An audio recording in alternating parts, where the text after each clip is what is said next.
अविनाशी हूँ अविनाशी आनंद घन हूँ आत्मा।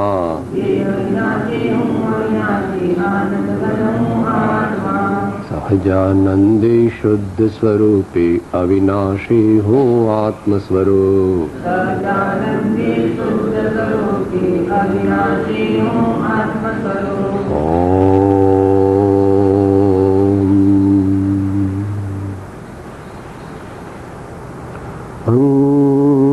मंगलमय मंगलकरण वीतराग विज्ञान नमो ताहि जाते भये अरिहंत आदेम।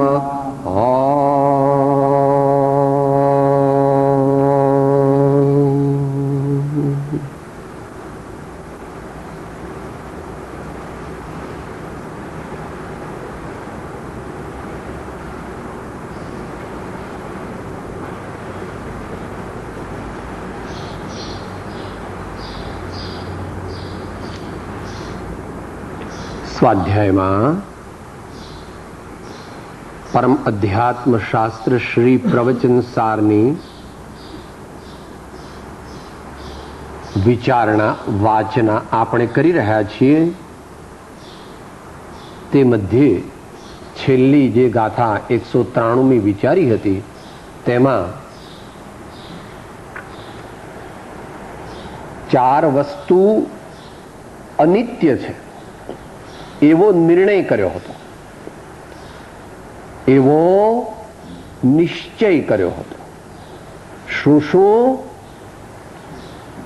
લક્ષ્મી કહેતા દુનિયાના સર્વ અચિત્ત પદાર્થો, શરીર કહેતા આત્મા સાથે લાગેલા નજીકના પૂદગલ પરમાણુઓ, આત્મા સાથે એક ક્ષેત્રાવગાહે બંધાયેલા પૂદગલ પરમાણુઓનો સમૂહ, એને લોકો શરીર કહે. અને સુખ દુઃખ અને શત્રુ મિત્ર એ ભાવાત્મક જે પરદ્રવ્યોના પરિચયથી અને પૂર્વ કર્મના ઉદયના નિમિત્તથી આત્મામાં જે વિભાવ ભાવો થાય છે એને ઇન્દ્રિયોને સારા લાગે એનું નામ સુખ ભાવ, ઇન્દ્રિયોને ન ગમે એવા ભાવ દુઃખ ભાવ, આત્માને ઉપકારી હોય એવા જીવો પ્રત્યે આકર્ષણ થાય એનું નામ મિત્ર ભાવ, અને આત્માને અપકારી હોય તેવા જીવો પ્રત્યે અપાકર્ષણનો ભાવ થાય એને શત્રુભાવ કહેવામાં આવે. આવા બધાય ને જેણે અનિત્ય જાણ્યા છે,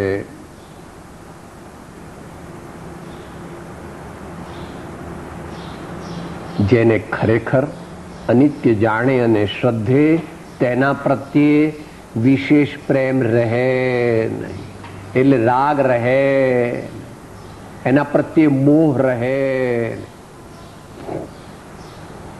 આ જરા સિદ્ધાંત છે ભગવાનનો, ધીરે ધીરે સમજાય. પોતાની જેમ જેમ પાત્રતા વધે તેમ તેમ જીવને સમજાય. માટે જ અધ્યાત્મ ગ્રંથોમાં જ્ઞાનીને રાગ હોતો નથી એમ કહ્યું, અને તેથી કહ્યું જ્ઞાનીને બંધ હોતો નથી. તો એ વાત જે અપેક્ષાએ કીધી છે તે અપેક્ષાએ સત્ય છે. સત્ય હોય તો જ ભગવાન કહે, નહીં તો ભગવાન કહે નહીં. જેને પોતાનું માન્યું ન હોય અંતરમાં, તેનો વિનાશ થવાથી કે વિયોગ થવાથી વિશેષ દુઃખ થતું નથી. વિશેષ દુઃખ થતું તો એવા ધર્માત્મા હવે આગળ વધે છે મોક્ષ માર્ગમાં. એ ગાથા હવે 194મી આવે છે, એની ઉત્થાનિકા આચાર્યદેવ કહે છે ગુજરાતી. હવે મોહ ગ્રંથિ હવે એ રીતે શુદ્ધાત્માની ઉપલબ્ધિથી શું થાય છે તે નિરૂપે છે. તો આચાર્ય મહારાજ છે, વિદ્વાનની ભાષા બોલશે કાયમ. જેને આત્મતત્વની પ્રાપ્તિ થાય છે એને આગળ ઉપર શું થાય છે? દ્રવ્યાનુયોગ અને કર્ણાનુયોગ એ બેનું મિશ્રણ કરીને આગળની ગાથા છે. સાથે બોલીએ ગુજરાતી. આ જાણે શુદ્ધાત્મા મને ધ્યાવે પરમ નિજ આત્મને સાકાર અન આકાર હોતે મોહ ગ્રંથિ. દુઃખનો ભાવ તે મારો નથી એમ જેણે પોતાના આત્મામાં નક્કી કર્યું હોય એવો ધર્માત્મા આમ જાણી, આમ નિશ્ચય કરી, આમ અંતરમાં પાકી શ્રદ્ધા કરી, આમ સર્વજ્ઞ સદગુરુએ કહેલી વાત અવશ્ય સત્ય છે એમ અંતરમાં અર્થપૂર્વક, ઉપયોગપૂર્વક, બુદ્ધિપૂર્વક, શ્રદ્ધાપૂર્વક ધારણ કરે છે. જે આમ જાણીને વિશુદ્ધાત્મા થયો થકો, ટીકામાં કહેશે આગળ, પરમ આત્માને ધ્યાવે છે તે સાકાર હો કે અણાકાર હો મોહ દુર્ગ્રંથિનો ક્ષય કરે છે.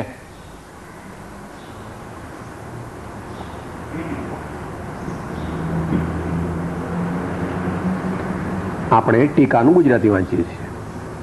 આ યથોક્ત વિધિ વડે શુદ્ધાત્માને જ ધ્રુવ જાણે છે. આગલી ગાથાનું અનુસંધાન લીધું ને મૂળ શબ્દ પણ એમાં તદ્દન મૂળ ગાથામાં ભગવાને ચોથા ચરણમાં મૂક્યો છે. ગાથામાં કરે છે આ યથોક્ત વિધિ વડે, એટલે આગળ બીજું બધું આવી ગયું. સ્વને પર, ચેતન અને અચેતન, ચેતન જડ અને ચૈતન્ય, અને ત્યાર પછી ગણાવ્યા શરીર, ધન, એ બધું. આ બધું મારું નથી એમ જેણે અંતરમાં લક્ષણથી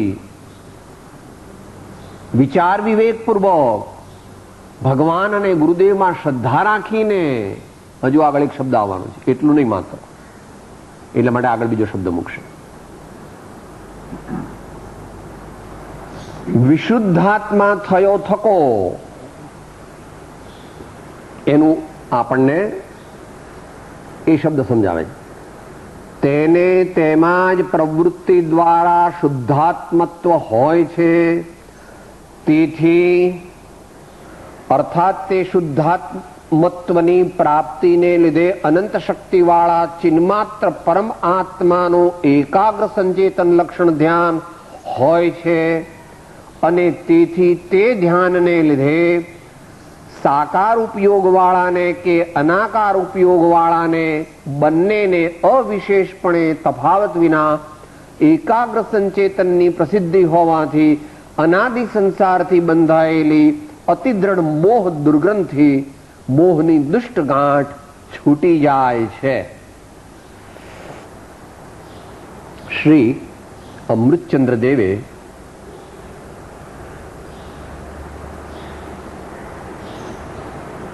અહીં શુદ્ધાત્મા બની એમ જે અર્થ લીધો છે એનો અહીંયા મૂળ ગાથામાં શુદ્ધાત્મા બની એમ ગુજરાતીમાં અર્થ કર્યો. મૂળ શબ્દ એમ નથી. મૂળ શબ્દ અંદર જુઓ. મૂળ ગાથામાં અને સંસ્કૃત ગાથામાં શું શબ્દ છે? વિશુદ્ધપ્પા. અને સંસ્કૃતમાં શું છે? વિશુદ્ધાત્મા.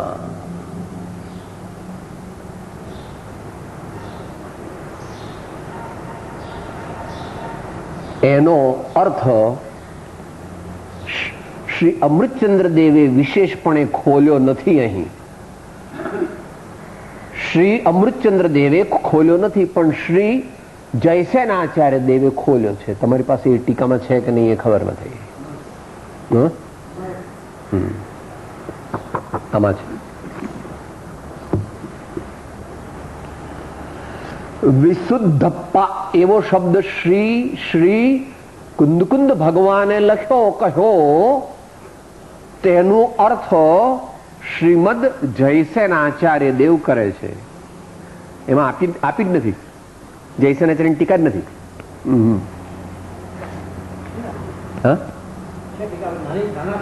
હા, નાના અક્ષર છે તે જયસેન આચાર્યની ટીકા છે.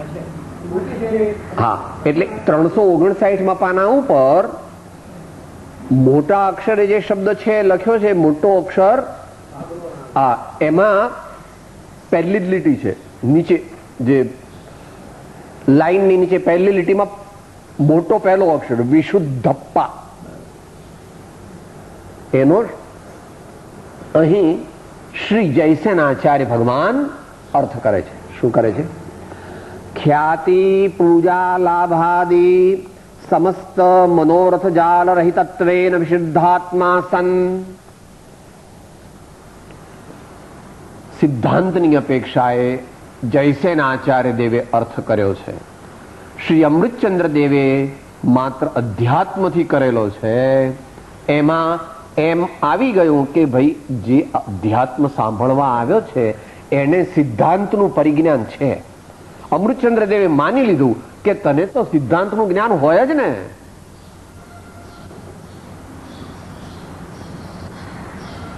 કોઈ બીએ થયેલો અંગ્રેજી લીધું હોય ને કે જીઓડી ગોડ એટલે શું, તો કે સાહેબ એ તો મને ખબર નથી.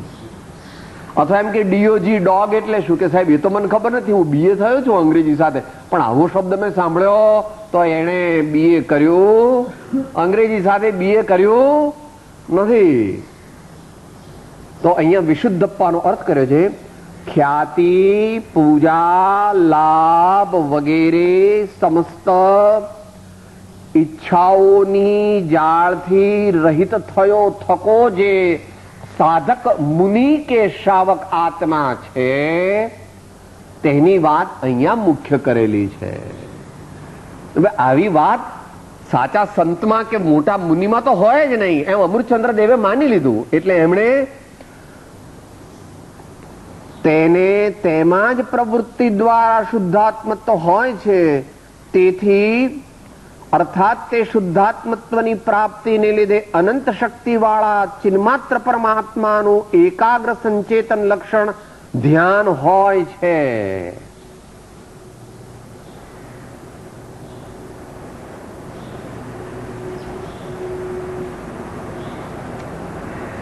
તેમાં જ પ્રવૃત્તિ દ્વારા એટલે આત્મ તત્વનું જે ભેદરૂપ ચિંતન કરતો હોય તે પણ અને અભેદરૂપ ચિંતન કરતો હોય તે પણ.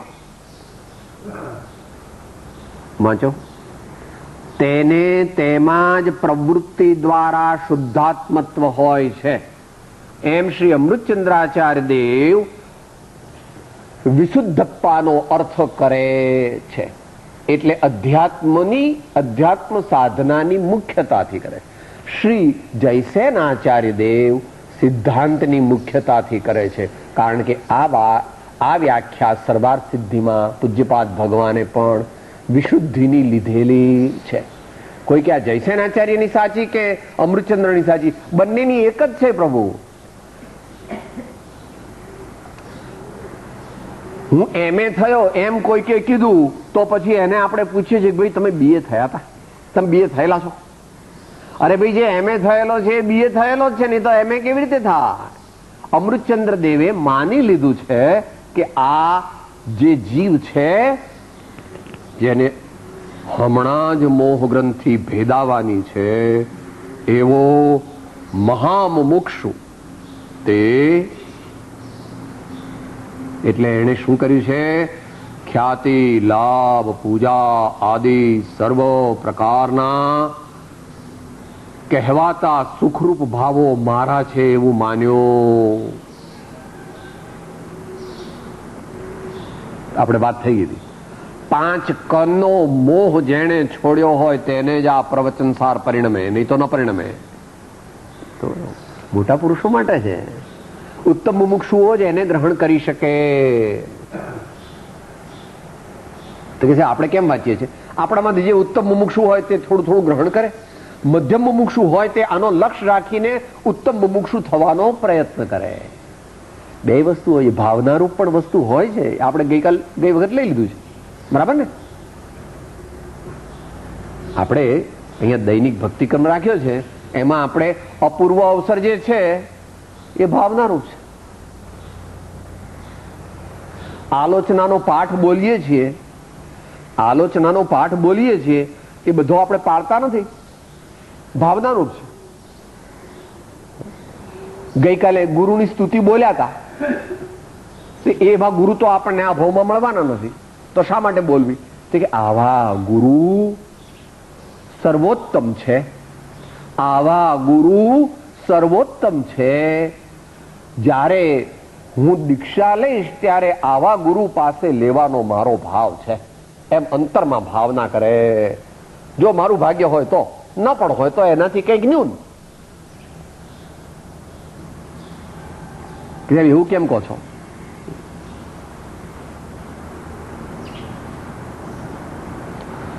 મુનિ શુભોપયોગ વાળા હોય તો પણ મુનિ કહ્યા છે, પરંતુ મુનિઓના નાથ હોય તેમને શુદ્ધોપયોગ હોય છે, વિશેષ. આવે છે ને ગાથા? આગળ ઉપર જ્યારે ચરણાનુયોગ ચુલિકા આવશે ત્યારે એ સિદ્ધાંત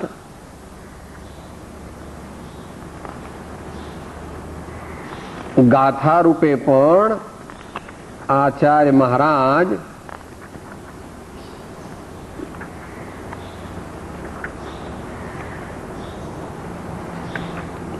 કહેવાના છે.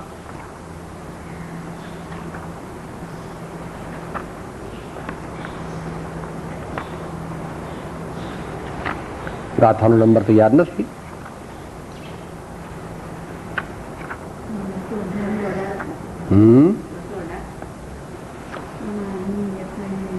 નહીં, એવી રીતે નથી. મૂળ આ રીતે જ મૂક્યું છે.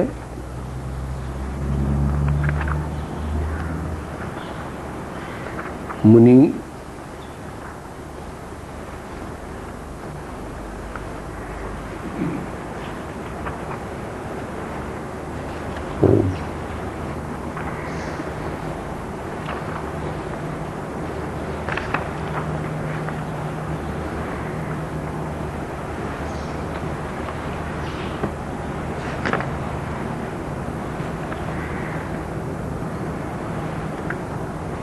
કદાચ આગળ લીધું હોય, જોઈએ, મળે તો ઠીક છે, નહીં તો શોધી કાઢીશું.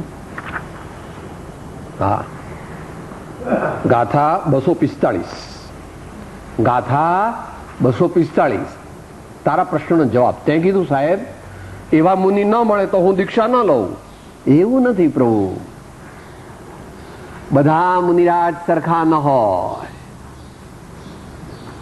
તારી દુનિયામાં પણ તું નિભાવે છે.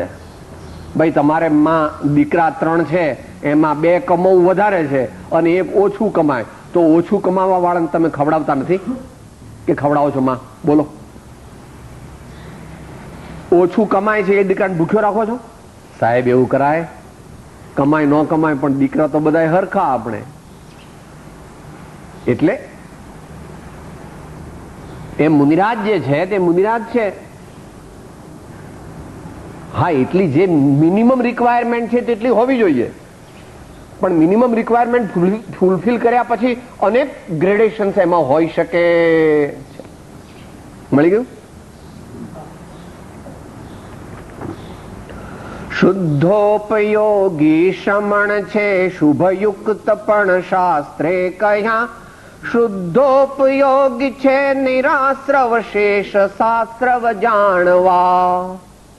માટે શુભોપયોગી પણ શ્રવણ હોય છે. માટે આપણા ગુરુ આત્મજ્ઞાની હોય અને કદાચ એકદમ બહુ શુદ્ધોપયોગી ન હોય ને સામાન્ય શુદ્ધોપયોગ વાળા હોય તો પણ તેઓ મુનિ છે એમ ભગવાને કહ્યું. એટલે તારા પ્રશ્નનો જવાબ આવી ગયો. આ રીતે અહીંયા આગળ આપણે મૂળ ગાથા પર આવી જઈએ પાછા. ટીકા. તેને તેમાં જ પ્રવૃત્તિ દ્વારા શુદ્ધાત્મત્વ હોય છે. તેથી અર્થાત તે શુદ્ધાત્મત્વની પ્રાપ્તિને લીધે અનંત શક્તિ વાળા ચિન્માત્ર પરમ આત્માનું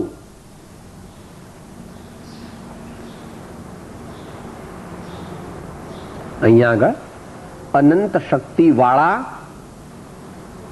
ચિન્માત્ર પરમ આત્માનું એટલે શું લેશો? જ્ઞાયક ભાવ. દ્રવ્ય અનંત શક્તિ પ્રગટી છે, સાધકને નથી પ્રગટી. ચૈતન્ય માત્ર અને પરમ આત્મા જે સાધક જીવ અત્યારે ધ્યાન કરવા બેઠો છે, આ જે સાધકની વાત ચાલે છે ને, આ જાણી શુદ્ધાત્મા મને ધ્યાવે પરમની જે આત્માને કોનું ધ્યાન કરે છે? શુદ્ધ બુદ્ધ ચૈતન્ય ઘન સ્વયં જ્યોતિ સુખધામ અનંત દર્શન જ્ઞાન તું અવ્યાબાદ સ્વરૂપ એવું દ્રવ્યાર્થિક નયની અપેક્ષાએ જે પોતાનું આત્મદ્રવ્ય છે જ્ઞાન માત્ર એમ પાછળ કહ્યું ચિન્માત્ર. કે સાહેબ થોડા રાગ વાળો કે ના, દ્રવ્યમાં દ્રવ્યાર્થિક નયની અપેક્ષાએ દ્રવ્યને વિચારીએ ત્યારે રાગ છે અંદર નથી. એમાં શું હોય?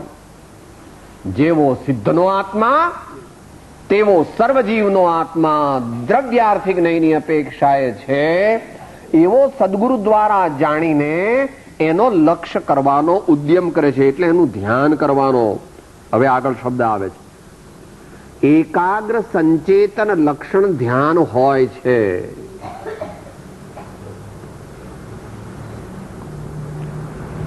એને વિશેષ આપણે કદાચ 10 મિનિટમાં કાલે અથવા અન્ય સમયે ડાયાગ્રામ દ્વારા સમજાવીશું.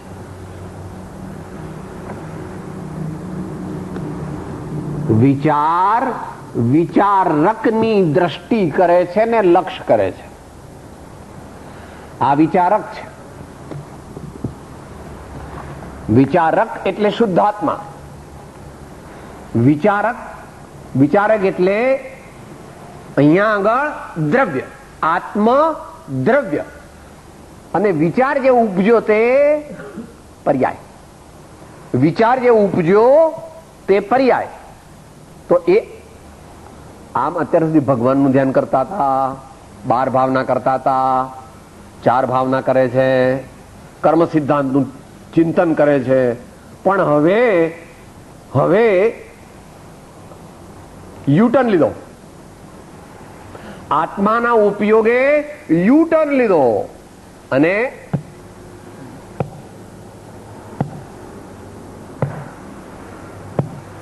અવાજ કેમ કરો છો? કારણ કે જ્યારે હજુ યુટર્ન લે છે અને યુટર્ન આગળ લઈ જાય છે ત્યારે તો એ સવિકલ્પક છે. એ આગળ મૂકે છે.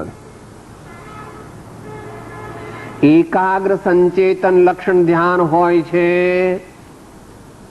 સંકલ્પ વિકલ્પ એકદમ મંદ થઈ ગયા. કયા સંકલ્પ વિકલ્પ? આત્માના સ્વભાવના ચિંતન રૂપ સંકલ્પ વિકલ્પ એકદમ ઓછા થઈ ગયા. એને ધ્યાન કહે છે. એકાગ્ર સંચેતન એક આત્મદ્રવ્યને જ લક્ષ્યમાં દ્રષ્ટિમાં લઈને તેમાં લીન થવાનો પ્રયત્ન કરે છે. અને તેથી એટલે તે ધ્યાનને લીધે સાકાર ઉપયોગ વાળાને કે અનાકાર ઉપયોગ વાળાને બંનેને અવિશેષપણે એકાગ્ર સંચેતનની પ્રસિદ્ધિ હોવાથી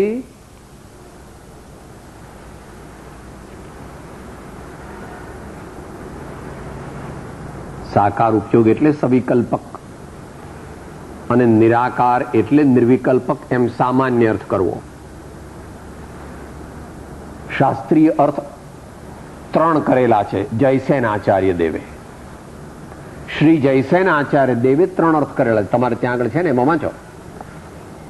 પુનરપી કથમ ભૂત સાગારો અણાગારો સાગાર અણગાર અથવા સાકાર અનાકાર.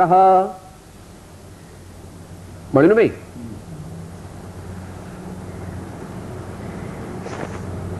સહાકારેણ વિકલ્પેન વર્તતે સાકારો જ્ઞાનોપયોગ અનાકારો નિર્વિકલ્પો દર્શનોપયોગ તાભ્યામ યુક્ત સાકાર અનાકાર.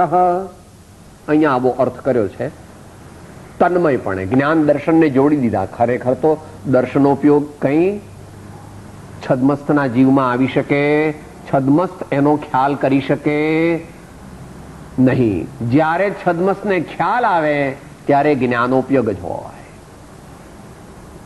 કયું સૂત્ર કહે છે?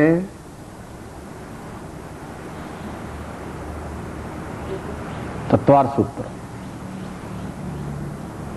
જ્ઞાનોપયોગની 4 શ્રેણીઓ.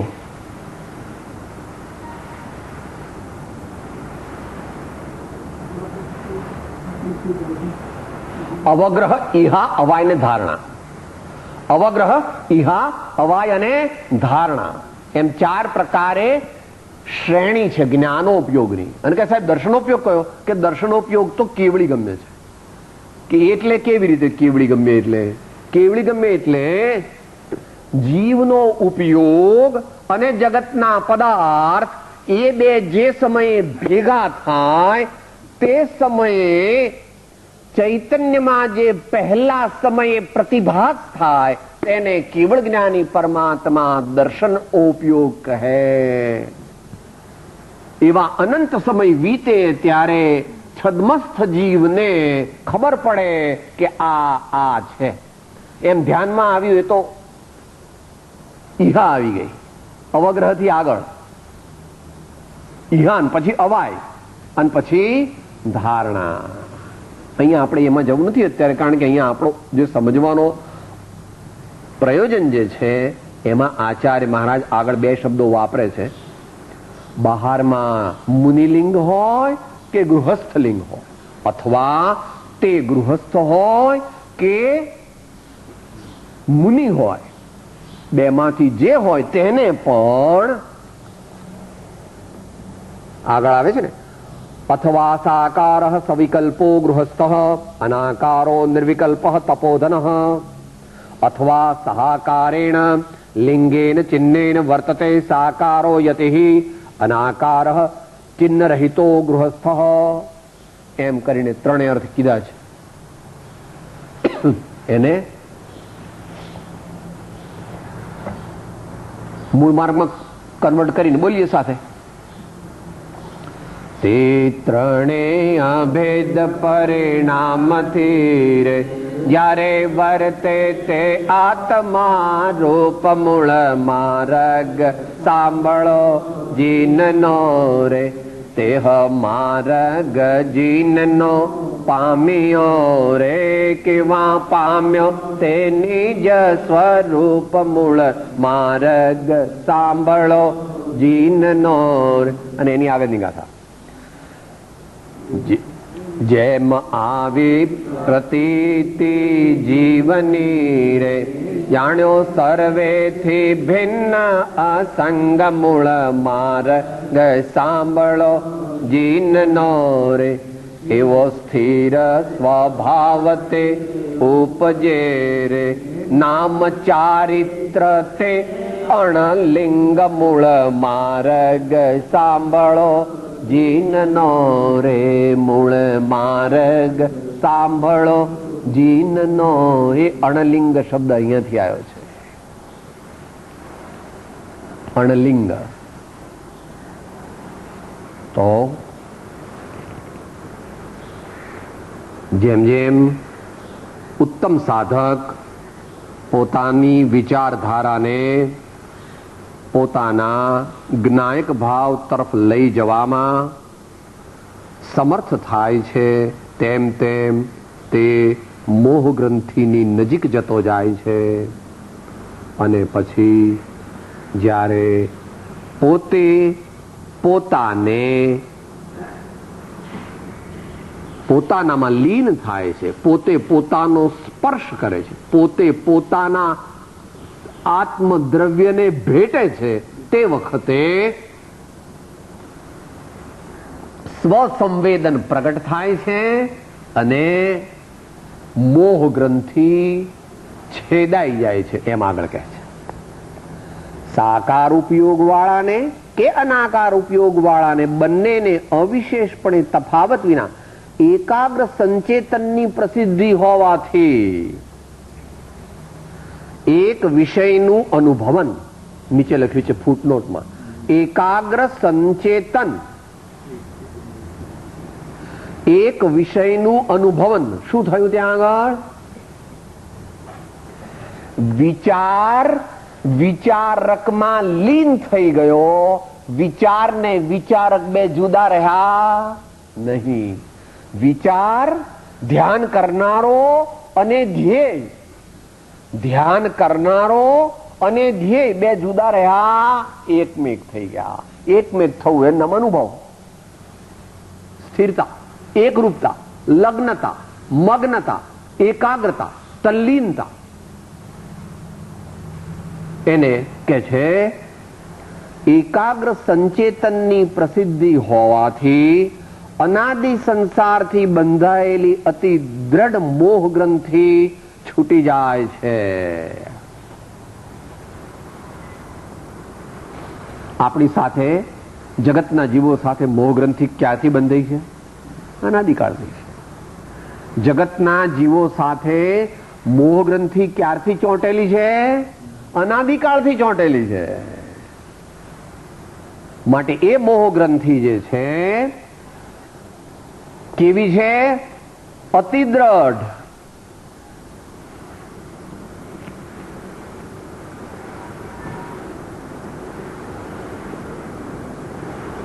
હૈડકી ગાંઠ વાળી નથી અથવા સામાન્ય ગાંઠ વાળી નથી, મુશ્કે ટાટ બાંધેલી. કે સાહેબ કેમ એમ થયું?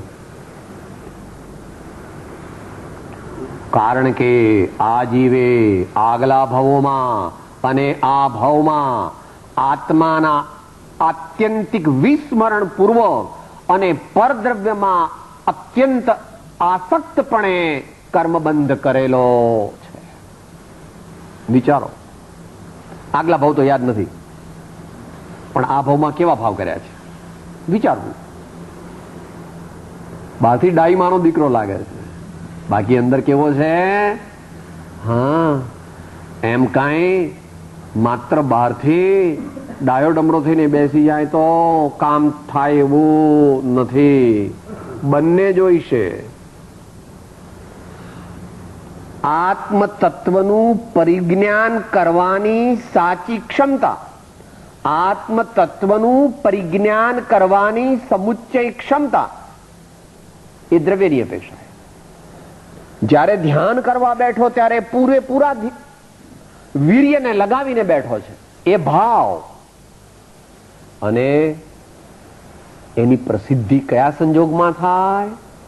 જો કશાય મંદ હોય તો જ તે કાર્ય થઈ શકે.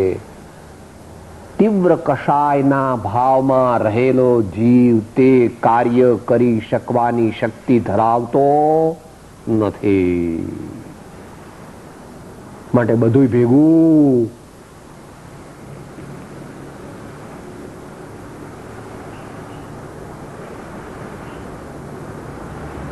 કોઈ મોટું કાર્ય હોય તે બધું ભેગું થાય ત્યારે જ થાય. વ્યવહારિક પણ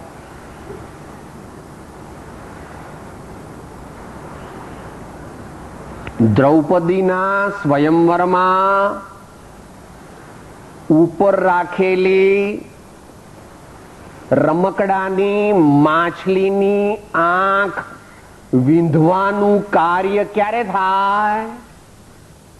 બહુ વિચારણીય છે. પહેલા તો બે ત્રાજવામાં પગ મૂકે તેમાં આમાં મૂકે તો આમ થઈ જાય ને આમ પડી જાય ને આમાં મૂકે તો આમ પડી જાય. પહેલા તો એટલું બે પગનું બેલેન્સ રહેવું જોઈએ કે જેથી કોઈ ત્રાજવામાં વધારે કે ઓછું વજન ન જાય.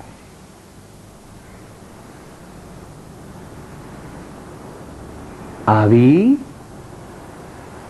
સમતુલા સાધનની ઉત્તમ ગુરુગમ વિના અને ઉત્તમ પાત્રતા વિના જગતના જીવો પ્રાપ્ત કરી શકતા.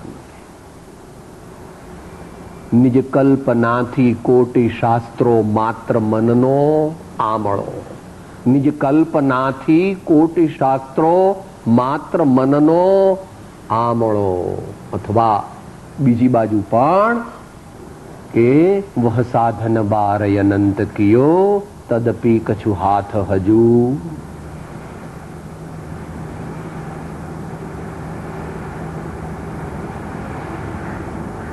સત્યનો સત્યપણે તટસ્થ થઈને સ્વીકાર કરવાની જીવની તૈયારી નથી અને તેથી જ તેને મોક્ષ માર્ગ મળતો. પોતાની વાત રાખીને મોક્ષ માર્ગ પ્રાપ્ત કરવા માંગે છે એવા જીવને મોક્ષ માર્ગ પ્રાપ્ત થઈ શકતો. દરેક વસ્તુ ભગવાનની ને ગુરુની સાંભળે પણ પછી શું કહે છે? પણ સાહેબ આમ નહીં, આમ પણ ત્યાં પણ આવ્યું એમ બતાવે છે કે હવે મોક્ષ માર્ગ બંધ થઈ ગયો તારા માટે. સ્વચ્છંદ મદાગ્રત્યજી વર્તે સદગુરુ લક્ષ સંકિતેને ભાખ્યું કારણ ગણી પ્રત્યક્ષ અને સેવે સદગુરુ ચરણે ત્યાગી દઈ નિજ પક્ષ છોડવા તૈયાર. કે સાહેબ તમે કહો તો અહીંથી ભૂસકો મારીને મરી જવું, પણ આમ તમે કહો એમ અમુક ભાઈને પગે ન લાગુ, હું અમુક રીતે હું પૂજા ન કરું, અથવા અમુક આ પ્રમાણે આ શાસ્ત્ર ન વાંચું, અથવા આ મંત્રનો જાપ હું ન કરું, તો કે એ તો ભાઈ સંભવ નથી પ્રભુ.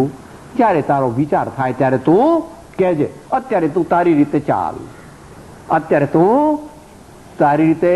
અથવા સદગુરુએ કહ્યા જે અવગાહન કાજ તે તે નિત્ય વિચારવા કરી મતાંતર.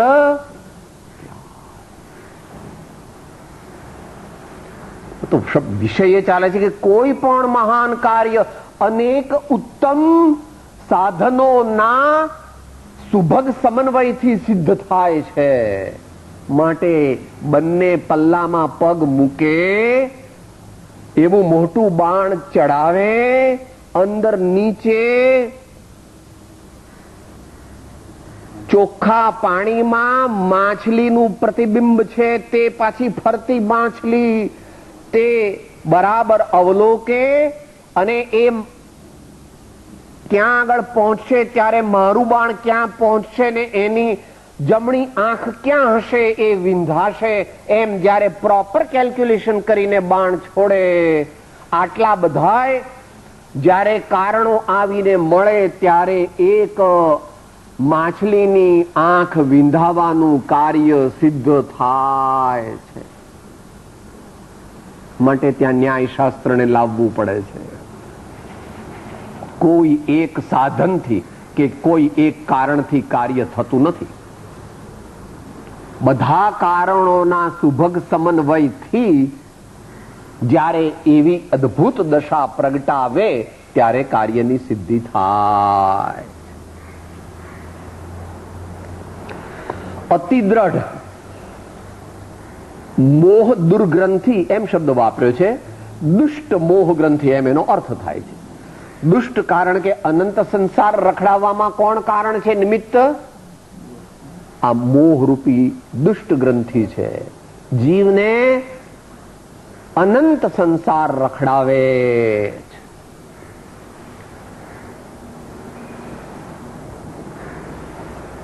છૂટી જાય છે, છૂટી જાય છે, ફૂટી જાય છે, બળી જાય છે, ઉકલી જાય છે, નીકળી જાય છે, પડી જાય છે, જે ગણો તે. ઉપશમ થયો કે ક્ષયોપશમ થયો, ગમે તે ગણો. આ કાળની અપેક્ષા 3 કાળની અપેક્ષાએ ક્ષય થયો. અત્યારે આખી મોહ ગ્રંથિનો ક્ષય થતો નથી. એવી દ્રવ્ય ક્ષેત્ર કાળ ભાવની મર્યાદા આગમમાં કહેલી છે. કન્ક્લુઝન કરે છે આચાર્ય દેવ. આથી એમ કહ્યું કે મોહ ગ્રંથિ ભેદ દર્શન મોહરૂપી ગાંઠનું ભેદાવું તૂટવું તે શુદ્ધાત્માની ઉપલબ્ધિનું ફળ છે. અહીંયા તો ભાષાની અપેક્ષાએ વાત કરેલી છે. જેવી રીતે સમ્યક દર્શન થાય પછી સમ્યક જ્ઞાન ક્યારે થાય? તો આચાર્ય ખરેખર તો એમ કહ્યું છે સમસમયવર્તી છે. પહેલા સમ્યક દર્શન થાય પછી સમ્યક જ્ઞાન થાય એમ નથી, પણ કથનમાં એમ આવે છે કે પહેલા સમ્યક દર્શન થાય છે અને પછી સમ્યક જ્ઞાન થાય છે. તો પહેલા આત્માની ઉપલબ્ધિ થઈ અને પછી કોઈ સમયે મોહ ગ્રંથિ તૂટી એમ નથી. જે સમયે આત્માનો અનુભવ થયો તે જ સમયે મોહ ગ્રંથિ તૂટી ગઈ. બંને સમસમયી છે એમ જાણવું. એક જ કાળે તે બિના બને છે. તો આ પ્રમાણે શુદ્ધ આત્માની ઉપલબ્ધિથી દુષ્ટ મોહ ગ્રંથિનો ભેદ થઈને તે આત્માથી છૂટી પડી જાય. ક્ષાયિક હોય તો કાયમને માટે છૂટી પડી જાય છે. ક્ષાયોપશમિક હોય તો માત્ર લટકીને રહે છે.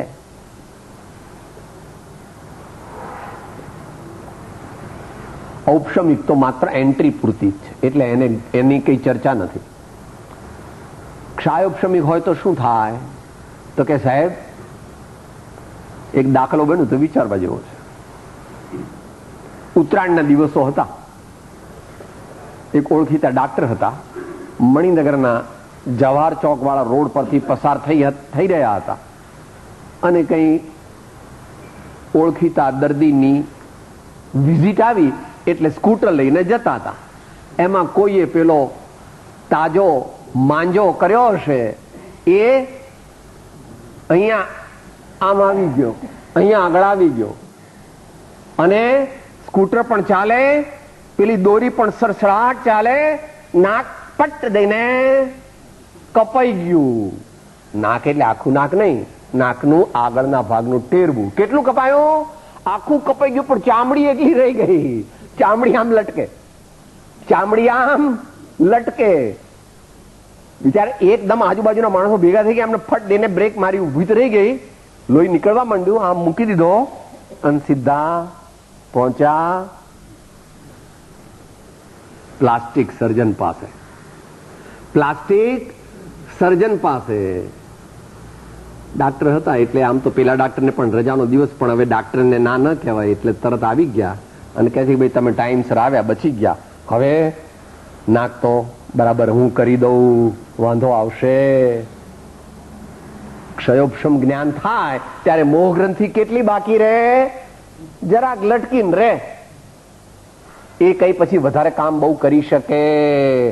એ ભવમાં કે બે ભવમાં કે ત્રણ ભવમાં એનું કામ થઈ. પછી અપવાદરૂપ કોક વાર કોક જીવને વાર લાગે, એ પછી શાસ્ત્રથી જાણી લેવું. એ પ્રમાણે અહીં આચાર્ય દેવે આપણને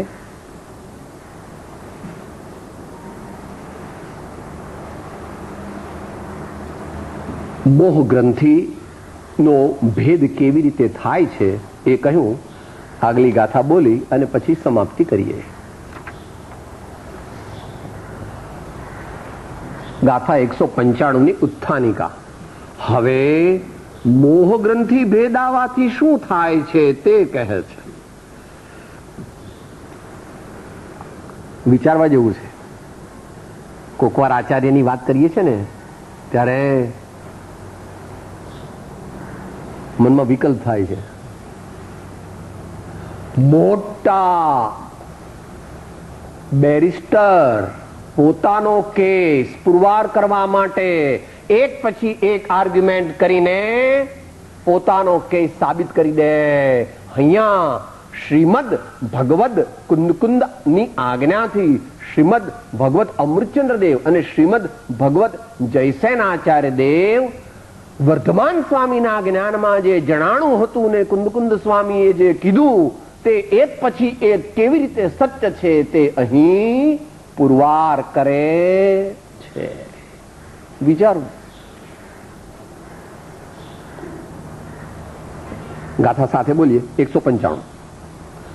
હણી મોહ ગ્રંથિ ક્ષય કરેરા ગાદે સમ સુખ દુઃખ જે જીવ પરિણમે સામાન્ય માતે સૌખ્ય અક્ષય ને લહે જીવ પરિણમે સામાન્ય માતે સૌખ્ય અક્ષય ને લહે.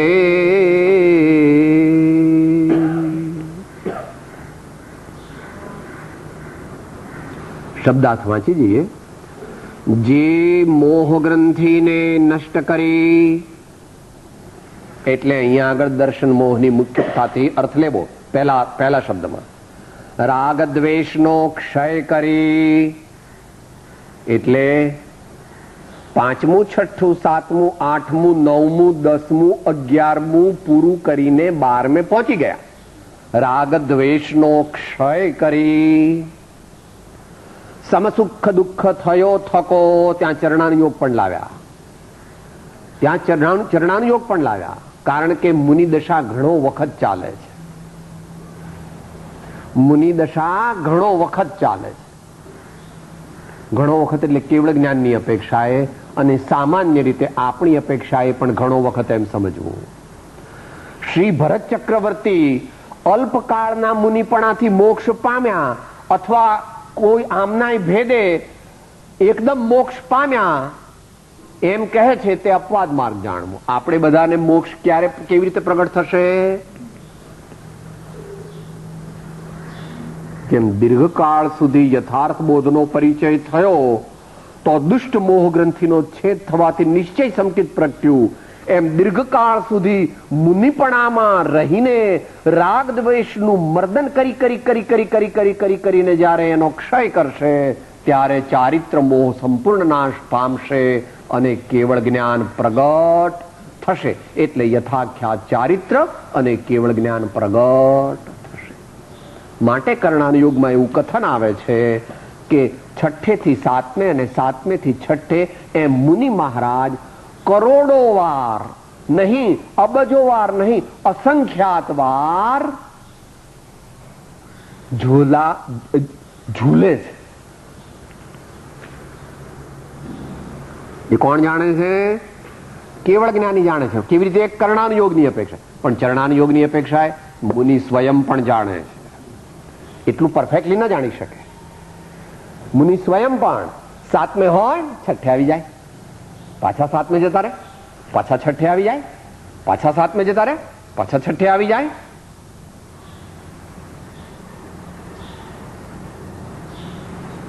એવા મુનિરાજ, એવા લોકોત્તર શ્રમણ, તેવા મહાનંદાનંદના ભોગી, તેમનું સ્વરૂપ વિચારવું, તેમની સ્તુતિ કરવી, તેમના ચરિત્રના પ્રસંગો વિચારવા અને તેમનું શરણ ગ્રહણ કરવું. કારણ કે તેમનું શરણ ગ્રહણ કરવું તે જ શુદ્ધાત્માનું શરણ છે. કારણ કે તેઓ શુદ્ધાત્મા થયા છે. સ્વયં શ્રી કુંદકુંદ સ્વામી પણ તેવા શ્રમણોને નમસ્કાર કરીને પછી જ પ્રવચન સારનો પ્રારંભ કરે. શ્રીમદ કુંદકુંદાચાર્ય દેવે પ્રવચનસાર ગ્રંથનો પ્રારંભ કર્યો છે તે પહેલા આવા પંચ પરમેષ્ઠી સાધુ ભગવાન તેમને વારંવાર ભાવપૂર્વક નમસ્કાર કરીને પછી પ્રારંભ કર્યો છે કે જેથી પોતાના ચિત્તની શુદ્ધિ થાય અને અલ્પકાળમાં પોતાને પણ પરમ સામ્ય નામનું ચારિત્ર પ્રગટ થાય. માટે આપણે પણ તેમના ચીલે ચાલવું એ હિતાવહ છે. એમ કરીને એ ગાથા આપણે યથા સમયે આગળ વિચારીશું. અત્યારે અંતમંગળ. सुख धाम अनंत सो संत चहे दिन रात्र रहे तद ध्यान महि पर शांति अनंत सुधामय जे प्रणमो पदते वरते जयते प्रणमो पदते वरते जय। सद्गुरु परम कृपाळु त्रिलोकना सब संतन की जय। आनंद।